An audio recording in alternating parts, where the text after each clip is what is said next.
Man, you do a lot of work behind the scene. For the viewers who may not recognize you, let them know what your name is and definitely where you're from. Okay, what's up, everybody? My name is Abdul Malik Abbott. I am from Harlem, New York, living in LA right now, but still representing the NY. And that's what's up. Good to be Oh, here. big shout out to Harlem, man. That's what's up. That's the So, like the epitome of our culture. You know, some of our biggest and brightest and finest intellectual thinkers and creatives, come out of there. yes, indeed. Yes, Let me indeed. see. Now I can ask you this. I could take it back a little bit by you coming from Harlem. When did you even get exposed to hip hop? Was it already out in the community at that time, or was you hearing it on the radio like the rest of the world? I was just hearing it on the radio, hear like little bits and pieces of a song that was, I can't even remember the first one I heard. I mean, obviously, everyone heard Rapper's Delight. For all you youngins, look it up. um, uh, but yeah, before that, it was just like little bits and pieces, couple verses here and there on R&B song, and eventually it just sort of stuck. And I think Rapper's Delight pretty much blew it up. So I always got to give them props. Wow. Okay. Okay. That's amazing. Now I guess I could ask you this. Now, when did the film come in? Did that come in later, or did you develop a passion for that back then? Oh, like me being a filmmaker? I guess we Yeah. got to get a little intro going. I mean, I'm a filmmaker. I'm an artist. I just say I'm an artist. So, I'm a filmmaker, artist, musician, writer. I was a painter. I was a sketch artist. I went to high school of music and art, which is now combined with performing arts. So both before the schools were separate, now they're all together down at Lincoln Center. So I went to high school of music and art, and before that, I was in the Boys Choir of Harlem. So I was always into art. My father was a photographer. My father was a filmmaker. So I was just following in his footsteps to see what this whole art thing was all about. Wow. Okay, that's a blessing to have it running in your family. Um, Now, I guess I could ask you this. Now, growing up in Harlem, some of the names I could think of, so many in hip hop. I don't know, maybe if you knew them from back then, or if you maybe met them later on in the industry. Did you know Big L? I did work with Big L. He was in two videos I directed for Lord Finesse. So that's when I was able to meet him, and then he was murdered actually a little while later. So I was only able to work with him a couple times, but he was very cool, laid back cat. You know what I mean? Very easy to work with. Oh, okay, yeah, that was one of the names that they popped up in my head first. What about Cam and Mace? Did you know them back in the day, or hear of them, or Of course, I knew who. I mean, I know who everybody was basically, but Yeah. I didn't. I never really met Cam or Mace, to be honest with you. I think I went by the set when they were shooting their video, where I forgot the name of it, but they were both. One was wearing blue and one was wearing red. I forgot the name of the song, but I just remember they were shooting the video kind of where I used to live. I moved down to Chelsea, and they were shooting on Fifth Avenue at this old. It used to be a church, but then they turned into a club. So I went over and visited the set, but I never really met them though. Okay, okay. Now I was checking out your profile on IMDb. Now you did some work with LL. Yeah, I mean, I used well my history. After I went to film school, School of Visual Arts, I started to work in the sound department. So I used to do playback, which is the person who plays back all the music on the set of music videos, as well as the person who records the sound. So I worked on a lot of the LL videos like Jinglin' Baby, Big Old Butt, Round the Way Girl, Mama Said Knock You Out. And then I think the name of his video that he put out as a long form collab video with a bunch of videos on it. I worked on that one as well. So that was when I worked with LL. Wow. Okay. Okay. Now, if you don't mind, I'll ask you what was that like working with LL? Because you know he crowned himself the GOAT, but it's a lot of people that feel like if he's not the greatest, he's one of the greatest, and especially back then in the '80s. You know what I'm saying? What was it like in the '90s? What was it like working with him? LL was cool. Like to me, he was already a superstar. I sort of looked up to him as like actually I didn't look up to him because I was never trying to be a rapper, but I admired him for his work. So when I worked on his videos, I was like, oh snap, that's LL. But obviously I keep it cool. But he was cool to work with. Like I said, I worked on a bunch of his videos. He's very professional. He knew what he wanted. And I think not I think, but the Round the Way Girl, I remember we were driving around in the village in my black Wrangler, Jeep Wrangler, when he was walking around with the camera, shooting girls and stuff like that, filming girls. So, I worked with him pretty close, actually. Okay, that's cool. That's real cool. I appreciate you sharing that. Now you directed some videos for Jay. How did you connect with Jay-Z?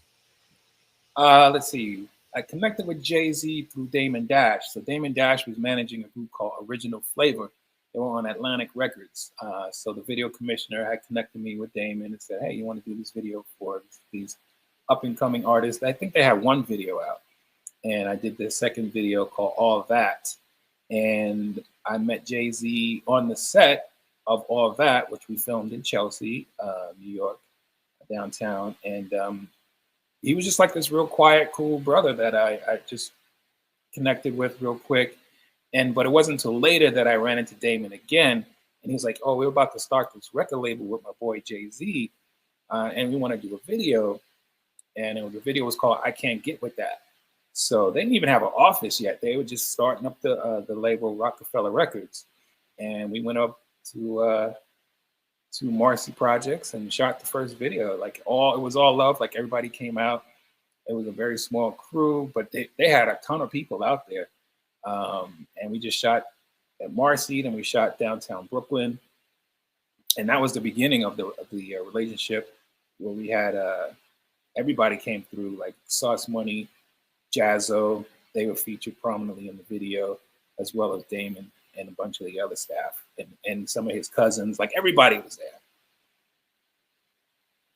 Wow. Okay. Now was that was Jay-Z first solo video, or? I believe that was his first video. Yeah, that was his first solo video. Like I said, we had barely a budget, and we were shooting on film, so everything was super expensive. So I didn't even get paid for that joint. I just did it because I wanted to, connect with some new people. And Damon was cool, and Jay was mad cool and talented. So I was like, this guy I believe in.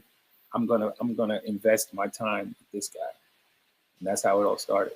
Wow, that's cool. That's hip hop history, man. Because like I say, Jay definitely one of the goats, if not, the goat. But just to be able to be a part of that, especially the video, you making it happen. Because a lot of times we take for granted some of our favorite songs, our favorite music videos. We never really get to get a flowers to the person that make it happen. Because if somebody else was directing it, it could look totally different, or it may have not had came out. Like you say, you did it for free.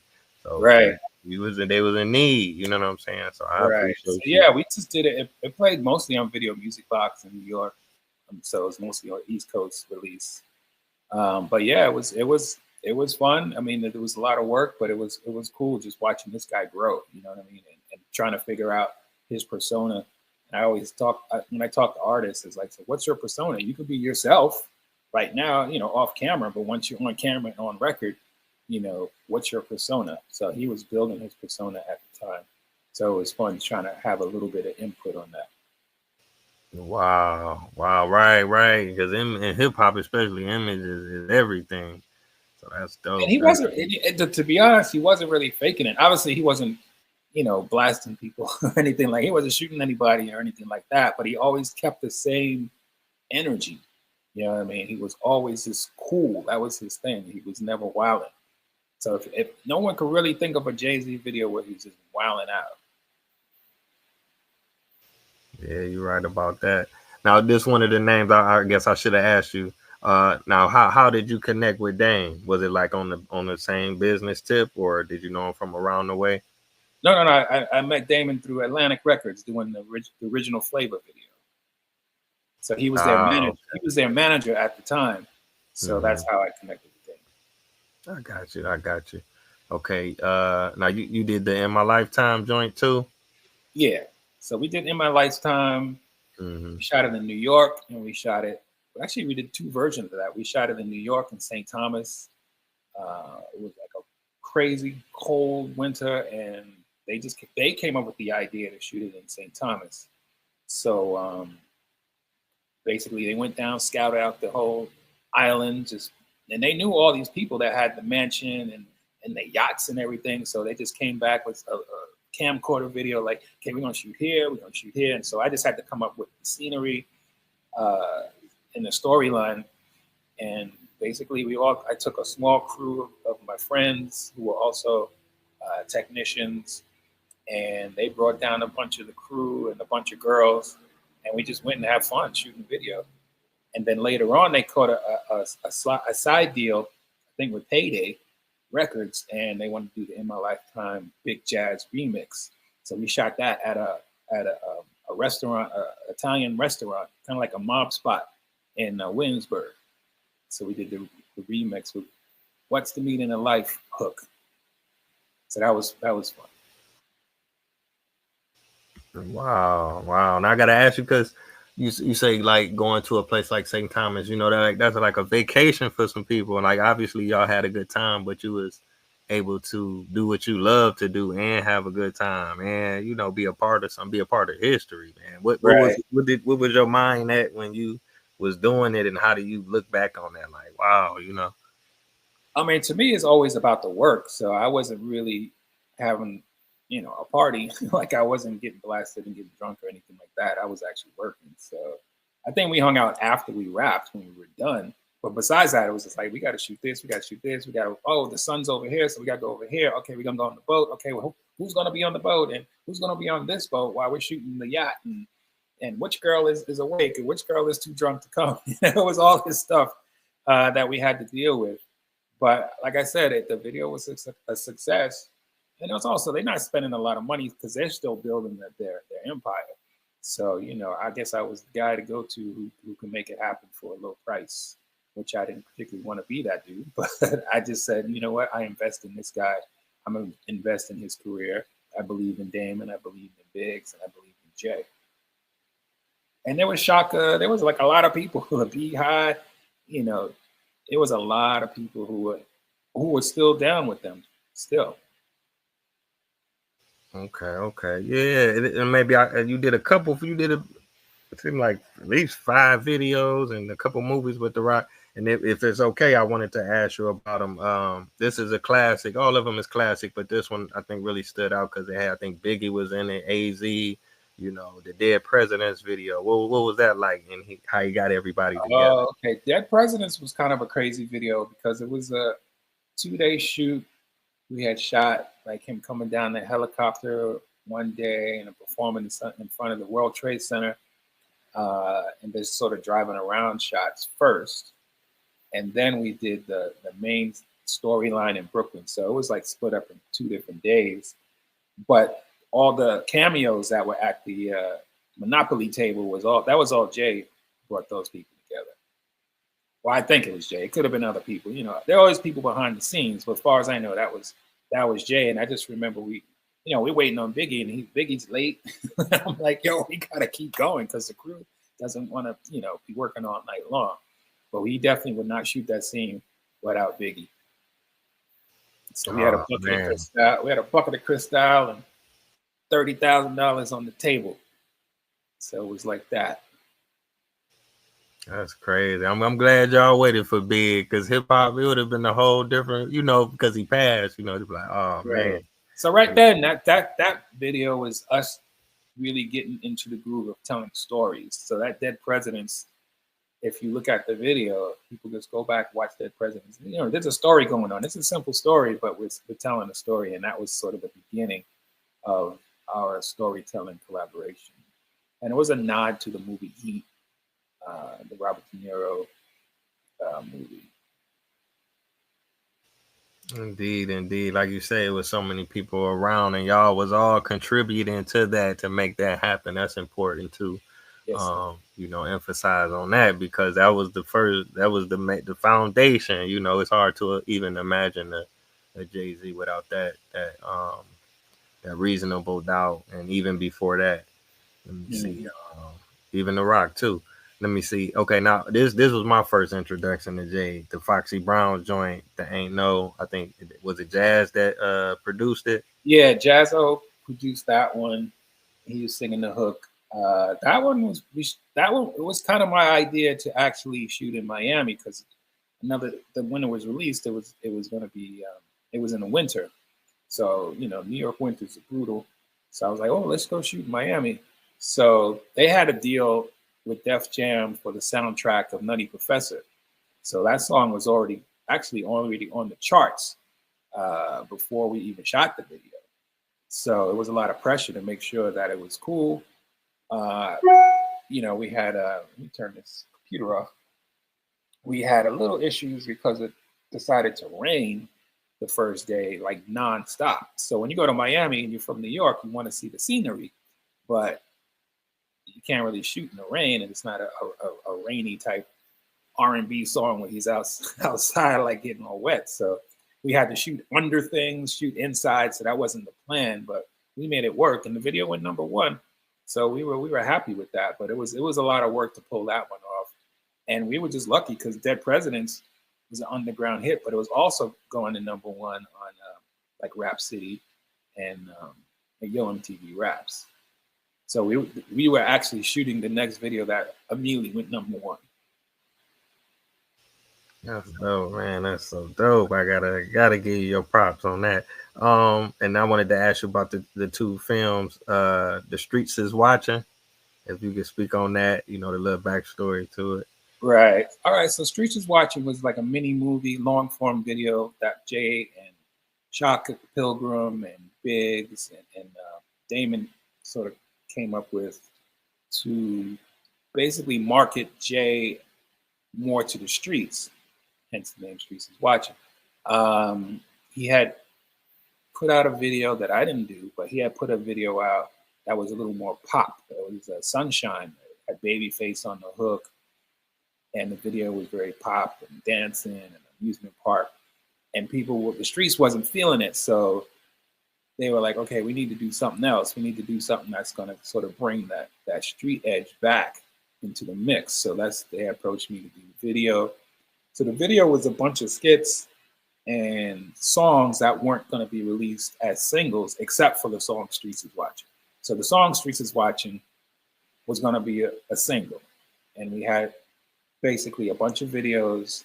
It was a video album, basically, interwoven with skits, whether it's comedy or some crime drama skits. And it went for sale in the stores. It wasn't really for TV. Only Streets is Watching, the single played on TV, and then one video got real popular, and it was called Face Off. So it had a lot of strippers in it. so Playboy TV picked that one up. So those were the two videos that got separated from the bunch. But besides that, it was a video album with different videos on it, and then they put "I Can't Get With That," which was the first Jay-Z video, into that as well, and the hot version of "In My Lifetime" as well as the remix. Wow. Okay. Now, were you the first person in hip hop to do something like that, or?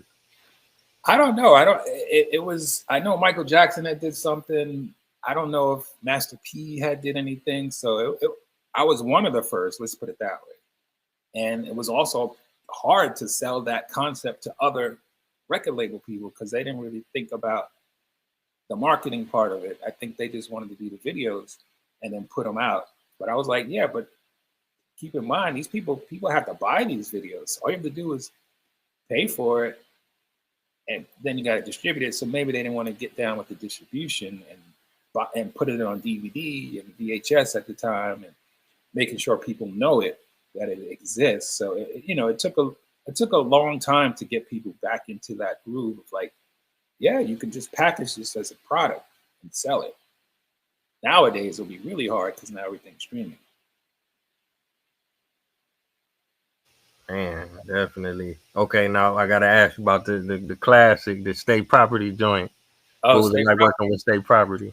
Yeah, state property, get down to lay down. So yeah, when I was first heard about it, I was reading something in the Source magazine, and it was like I just read a little blurb that said Beanie Siegel new Rockefeller artist is going to do a project like Streets is Watching. I'm like, wait, I did Streets is Watching. How come no one called me for this? So I hit up Damon and kept hitting him up until he eventually sent me the script.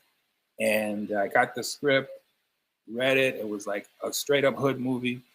And I was like, okay, I can do that. So I sort of just kind of kept pushing myself to be the director. Came into New York, had a meeting with Lionsgate Films to see if I can be down as a director. And I showed Streets is Watching. And it was just like, yeah, I have a vision and blah, blah, blah. So after that, I got the gig and met Beanie and Emilio Sparks and Ochino and everybody, and basically just started to pull all the pieces together. You know, they all had to be in the movie. If you were in Rockefeller, even if you were staff, you were in the movie. So I just remember days of just different staff people coming in, auditioning, and a lot of people weren't even actors. So it was, you know, it was kind of hard to be honest with you, to try to like fit the pieces. But everybody was kind of street in the movie, so it's not that hard to take cats who are familiar with the street or our street to come in and play a street cat in the movie. But you got to make sure you remember your lines. You don't look at the camera. You step on, you know, go to your marks and act realistic and don't laugh. You know what I mean? You hear me, Memphis Bleak? He was in it too. So Memphis Bleak has been around for a minute too. He was there from the beginning. So that was just the basic of getting it started. We shot mostly in New Jersey instead of Philly because Philly was too far from New York. So we shot some in Philly, but mostly it was in Manhattan in New Jersey, Patterson, New Jersey. A lot of the spots they had shot The Sopranos, so we was kind of following behind The Sopranos because we had the one of the location people from The Sopranos coming through, and they were on my project as well. Like I said, it was called Get Down and Lay Down, and eventually they called it State Property based off of the group. Yeah, that's what's up, man. That was such a special time in hip hop. I mean, you know, we had a lot of special eras in hip hop, but that Rockefeller era was definitely something special. And I feel like I know for a fact you was a driving force behind that movement, and it's a beautiful thing that we can go back and look at. You know, the work that you put in. You know, so I really got to tip my hat to you for that. You know, you had spoke on something I wanted to ask you. Like you were saying with the Streets is Watching, it was like they had VHS tapes, or you spoke about recording on film. How has the change in technology, you know, AI and, you know, different type of camera, digital, how has it affected you? Has it been a smooth transition for you, or, you know? For me, it's been smooth. AI is a whole nother topic, but digital filmmaking makes it more accessible to do quality stuff at a lower price, because when you do film, one, somebody has to own that camera, and then, or you gotta rent it, and then it has all these pieces, and you gotta buy the film, and film is not cheap. And by the way, you gotta process that film, and you gotta either print it or transfer it to digital. I mean, so you can edit it, or to tape, so you can edit it. So it actually helped me become a better filmmaker, as well as a better cinematographer, because I also shoot. Because, you know, I can just go ahead and buy the camera versus, you know, having to rent it all the time. So it gave me the opportunity to just build on my my skills as a visual person. I'm also a photographer. I used to shoot the Rockefeller artists as well as other artists as well. So when it became digital, I was actually pretty happy. But also on the flip side, it also means that anybody can go buy it. And then you have people saying that they're a director, but they're not really a director. They're just with a guy with a camera. You know what I mean? So it has its ups and downs. So you just got to stay creative as much as you can. Then as AI, AI is a tool right now. So, you know, I don't really have much to say about it. People keep saying it's going to take over, but I mean, let it take over, maybe it will. But I'm not going to really let it take over, because guess what? If it takes over, then there's nothing for me to do except sit there and type stuff into a prompt and see how it looks. But right now, it ain't there yet. I'm sure it's going to get there, and then I'll have to address it. And then I have to. Yeah, yeah. Now you was using a lot of different terms, like you say, director, cinematographer, filmmaker, photographer, those, it seems like those is a job, like just doing one of those is a job. Now you were saying, now would you taking the shots for like ads or album covers or? I the only album covers I did were for Jay. So I did the Ain't No album cover, Dead President's single cover. Sorry, I did two covers for him, but I wasn't really at that. That wasn't my goal to shoot album covers. So I never really pursued it. I just happened to shoot a couple of shots that they used for Dead Presidents and Ain't No. Okay, okay. Well, even still, man, I appreciate that. I want to talk about some of the stuff, that you're working on now. I checked out the website. If you could speak about that, what you got in the works now. For me, I got a lot going on. I mean, I'm still wow. It's a ton of stuff going on. I mean, as I grew into the industry, I started to branch out into the professional guilds, like the Directors Guild, the Writers Guild. As a musician, part of CSAC, become Music Academy Grammy voting member, as well as a producer as a Grammy voting member. So I have those I'm dealing with, as well as I produce for the African American Film Critics Association. Shortening, it's called AFCA, and we do a lot of celebrating of Black culture, Black films, Black TV. It's not all Black, but it's Black focused. Um, we veered into theater, like Broadway.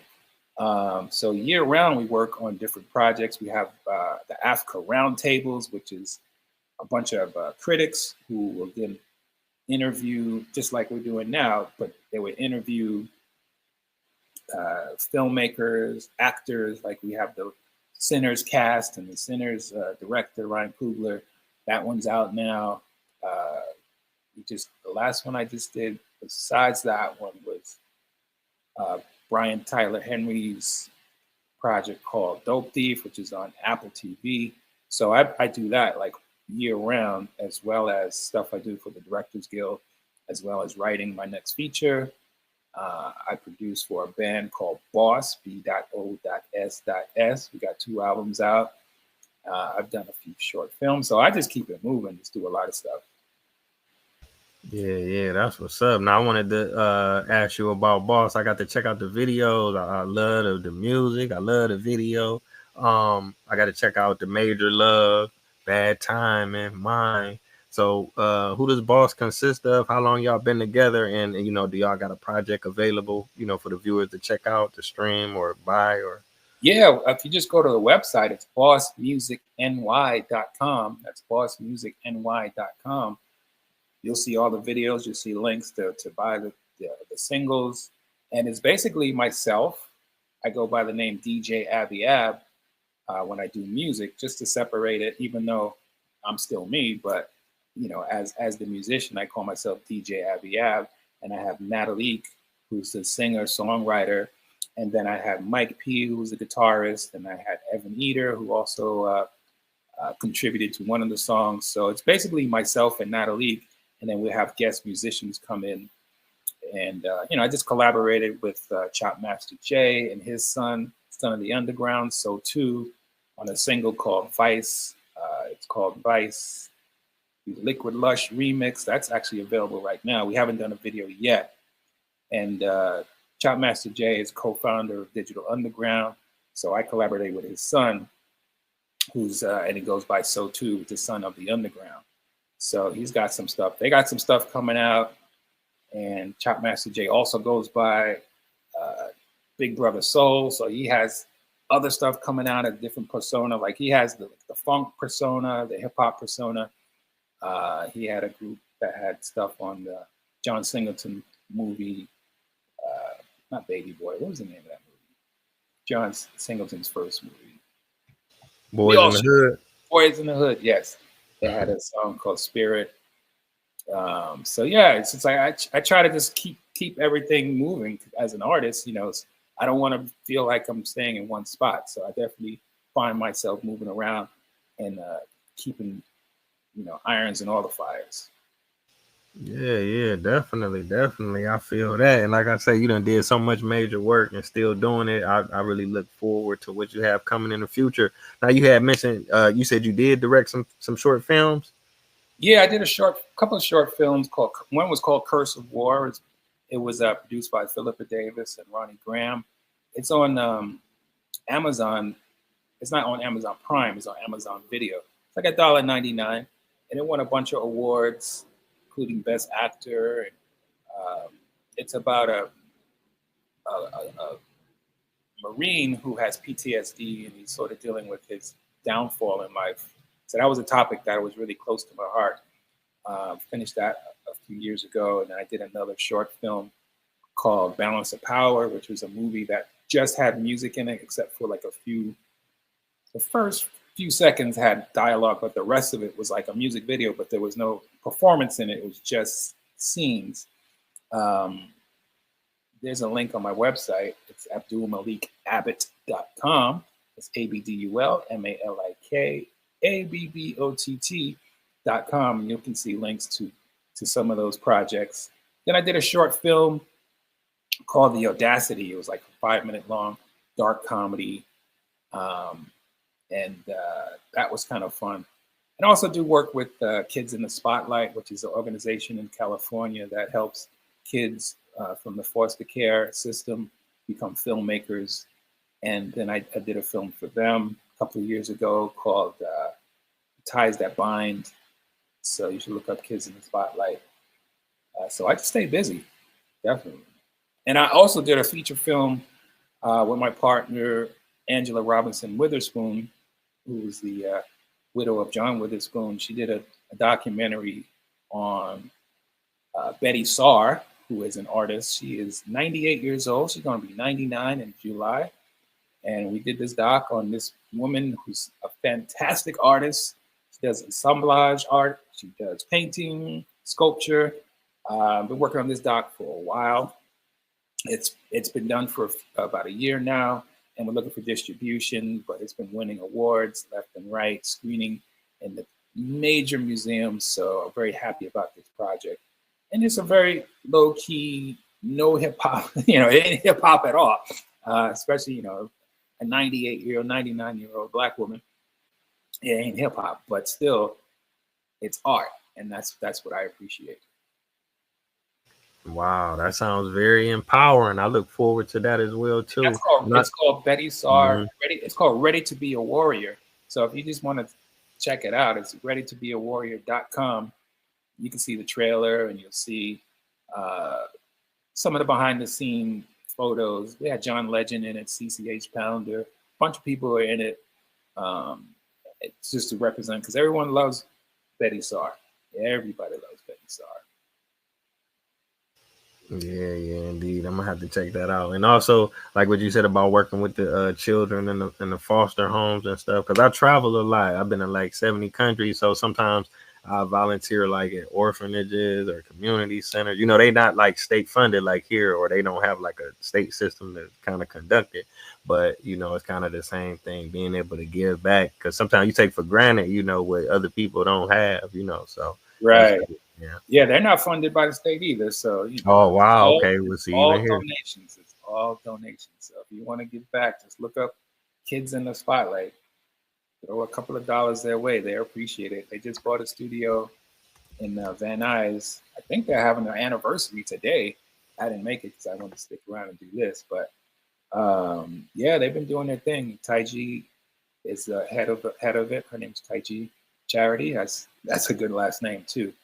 And she's doing great things. So I try to stay as supportive as I can, even though I'm really busy. But I still always try to look out when I can. Yeah, indeed. I took the name down. I'm gonna definitely check them out. So thank you again, King. Like you said, I know you got major moves, you got stuff to do, but you made time for me to share some of that hip hop history. And like I say, I do really appreciate the work that you have done and contributed. It's global, it's cemented, and I just thank you and keep going. And Oh I look yes. forward to what you got So coming where in are the you future. located, by the way? Well, right now I'm in Nashville with my family. I just got back in the States. My mom's birthday was around this time. So I just checked in. I was out in Africa for like the last 2 years. So I'm trying to live out there. Oh, that's hey. Let me Hmm. follow you. Gotta Hey, get out. anytime I be doing tours, I take groups out there, college, middle school, high school, adults. Y'all welcome. Gotcha. Okay. Hmm. But yeah, I'm about to just get into other things like my cousin Damian Williams, DWI. He goes by the Podfather. He started hip hop uh, podcast in New York years ago. So he's about to do a documentary on the beginning of hip hop podcasts. So look for that in about a year or so. We gotta shoot it, but I gotta big up my cousin Damian Williams, goes by DWI. The Matrix is the studio, and he's been doing this for a while. So now everyone's got podcasts, but he was one of the first to do it. So I always got to give him props. And I got Right. other cousins who's got another one. He's got the Sound Show in New York. So look for the Sound Show. Sound Pros Productions. There's a lot of people that I could pick up, but I just want to make sure family gets a shout out. Indeed, indeed. So until next time, I want to thank the viewers for tuning in. Thanks again, King. Be safe out there. Peace out. All right.